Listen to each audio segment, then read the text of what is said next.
Hi అండి, నమస్తే. Welcome to Purvik all in one channel. నా పేరు సుమ. సో ఈ ఛానల్ చూస్తున్న ప్రతి ఒక్కరూ please subscribe my channel.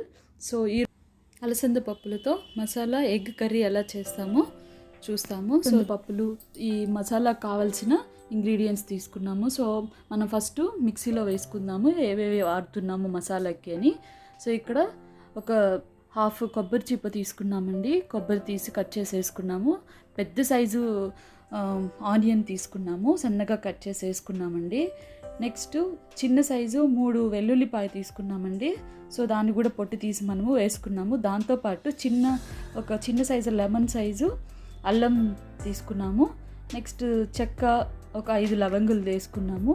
Next దాంతోపాటు మనం ఇక్కడ మొత్తం ఒక చిన్న సైజు టమోటా తీసుకొని మొత్తం పేస్ట్ పక్కన పెట్టుకున్నాం, పేస్ట్ వేసుకుందామండి. నెక్స్ట్ దీంతోపాటు మేము పొటాటో కూడా వాడుతున్నామండి ఈ మసాలా కర్రీకి. మనం కావాలంటే వేసుకోవచ్చు, లేదా అంటే కూడా విడిగా మనం ఎగ్ లేకుండా అలసంద పప్పులు నెక్స్ట్ పొటాటో కూడా చేసుకోవచ్చు. సో ఇక్కడ ముందుగా ఏంటంటే మనము ఇక్కడ ఫస్ట్ ఎగ్ని పక్కన బాయిల్ చేసుకుంటూ ఇంకో స్టవ్ మీద గిన్నె పెట్టుకొని ఒక 4 స్పూన్స్ ఆయిల్ వేసుకున్నాము. సో పోపు కోసమని జీలకర్ర ఆవాలు వేసుకొని కరివేపాకు వేసుకున్నామండి. సో మొత్తం వేగిన తర్వాత మనం ఏదైతే వేసుకున్న మసాలా ఉందో మొత్తము ఆయిల్లో వేసుకుందామండి. సో వేసుకొని ఈ మసాలా మేమేంటంటే చాలా ఎక్కువ చేస్తున్నామండి. సో ఇదేంటంటే ఒక 4 మెంబర్స్కి ఒక రోజు అంటే 2 పూటలు తినేదానికి సరిపోతుంది. సో ఈ కర్రీ అనేది రైస్లోనూ తినచ్చు, సంగటికి తినచ్చు, రాగి సంగటికి, నెక్స్ట్ చపాతీకి, దోశకి, ఇడ్లీకి, పూరీకి, చాలా వాటికి వాడుకోవచ్చు అండి. చాలా బాగుంటుంది, మంచి టేస్ట్ ఉంది. సో ఈ మనం వేసుకున్న మసాలాలో ఇక్కడ ఏంటంటే ఒక హాఫ్ స్పూను పసుపు, నెక్స్ట్ ఇక్కడ ఏమంటే మనం కొంచెం ఘాటుగా చేస్తున్నారు. ఇక్కడ ప్రిపేర్ చేస్తుంది నేను కాదండి, ఎదురింట్లో అమ్మ వాళ్ళు చేస్తున్నారు. సో బట్ మన ఇంట్లోనే చేస్తున్నారు. సో ఇది ప్రాసెస్ అనేది కొంచెం ఎగ్ వేసి చేస్తామంటే సరే అమ్మ చేతే చేయించాను నేను. సో ఇందులో ఏంటంటే తను చాలా ఘాటుగా చేస్తారు. సో దానివల్ల 4 స్పూన్లు కారం వేశారు, 2 స్పూన్లు ధనియా పౌడర్ వేసున్నారు. సో ఇక్కడ ఏంటంటే జస్ట్ 2 మినిట్సే అట్లా ఆయిల్లో మిక్స్ చేశారండి. సో దానివల్లే ఒక 2 మినిట్స్ మిక్స్ చేయడం వల్లనే, కలపడం వల్ల, అట్లా వాడ్చడం వల్లనే మంచి స్మెల్ వచ్చింది. బట్ ఇక్కడ ఏంటంటే మనము హైలోనే పెట్టి కలుపుతూ ఉండాలండి. 2 మినిట్స్ చాలు. కలుపుతూ ఉండడం వల్ల మంచి స్మెల్, ఏదైతే మనం లవంగులు దాల్చిన చెక్క వేసామో సో దానివల్ల మంచి టేస్ట్ వస్తుంది, స్మెల్ వస్తుంది. సో అలా స్మెల్ వచ్చిన తర్వాత జస్ట్ 2 మినిట్స్లోనే మనం ఇక్కడ వాటర్ యాడ్ చేసేసుకుందాము. సో వాటర్ అనేది మనం ఇక్కడ తీసుకున్న మసాలాని బేస్ చేసుకొని మేము ఇక్కడైతే 4 గ్లాసెస్ వాటర్ వేసామండి. సో చూసారు కదా, గిన్నె కూడా కొంచెం పెద్దగానే ఉంది. సో 4 గ్లాసెస్ వాటర్ యాడ్ చేసాము.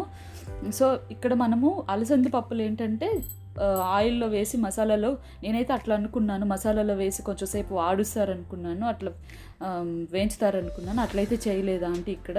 సో ఇక్కడ ఏంటంటే మనం మొత్తం మసాలాకి వాటర్ యాడ్ చేసుకున్న తర్వాత ఇక్కడ అలసంద పప్పులు వేసారండి.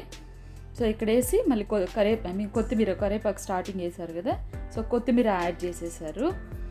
సో మొత్తం ఒకసారి మిక్స్ చేసుకొని మనం మసాలా వాడేటప్పుడు ఏం చేశారంటే 1.5 స్పూను సాల్ట్ యాడ్ చేశారు. సో ఇక్కడ మనకి బాయిల్ అవుతుంది. ఇది బాయిల్ అయ్యే లోపల మనం ఇక్కడ ఎగ్ అనేది మనకి బాయిల్ అయిపోయింది. సో ఈ ఎగ్ని మనం ఇక్కడ పొట్టు తీసి పెట్టుకుందామండి. సో పొట్టు తీసి పక్కన పెట్టుకొని మనం ఇక్కడ ఏంటంటే మనం ఫస్ట్ బాయిల్ అయ్యేంత వరకు వేయకూడదు ఎగ్. సో ఇలా బాయిల్ అవుతుంది మనకి. సో మన కన్సిస్టెన్సీని బేస్ చేసుకొని కూడా ఎగ్ యాడ్ చేయాలండి. సో మనకి చిక్కబడాలి ఫస్ట్. పొటాటో కూడా ఏం చేసామంటే మనము అలసంద పప్పులతో పాటు పొటాటో కూడా యాడ్ చేసేసాము. సో ఇక్కడ మనకి ఆ కర్రీ అనేది కొంచెం చిక్కబడేంత వరకు మనము ఎగ్ యాడ్ చేయలేదు. సో ఇప్పుడు మనకి కొంచెం చిక్కబడింది, దాంతోపాటు పప్పులు కూడా ఉడికిపోవచ్చిందండి. సో ఉడికిపోవడం వల్ల మనం ఇక్కడ ఏం చేస్తున్నామంటే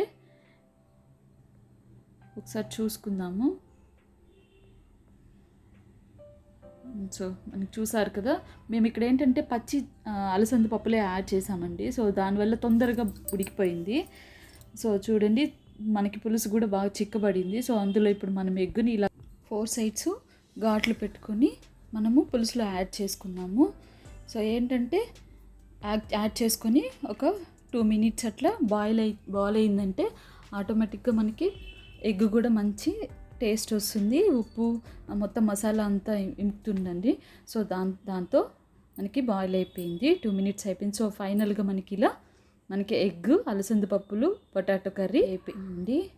సో వీడియో చూస్తున్న వాళ్ళు మీకు నచ్చినట్లయితే ఒకసారి ట్రై చేయండి. ట్రై చేసి మీకు నచ్చినట్లయితే కామెంట్ చేయండి. Thank you for watching. Please like, share and subscribe my channel. Thank you.